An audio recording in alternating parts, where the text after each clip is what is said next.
Hey guys, in today's video, we're gonna talk about the 5 steps in buying a house. Step number 1 is getting your pre-approval letter.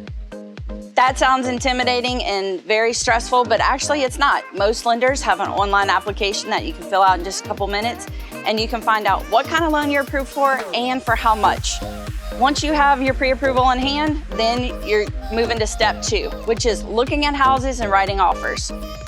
You need to pick a good realtor for that, and hopefully if you're in the Baton Rouge area, that's gonna be me. Once we find you the right house, we'll write your contract, we'll negotiate you the best deal, and then you'll officially be under contract and moving forward to step 3, which is your home inspection.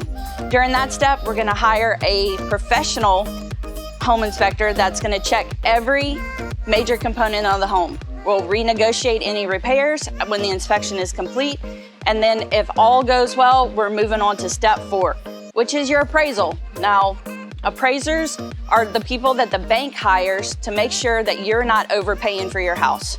So once that's completed, we move on to the final step, step 5, which is closing. That's the fun part, guys. That's when you get your keys, you sign your papers, and you get to move into your new home. We're gonna go into more detail on all these steps in future videos, but just wanted to let you know what you can expect for the 5 steps to buying a house. If you need real estate help in the Baton Rouge area, I'd be happy to help you. I'm Jen Burns with Craft Realty.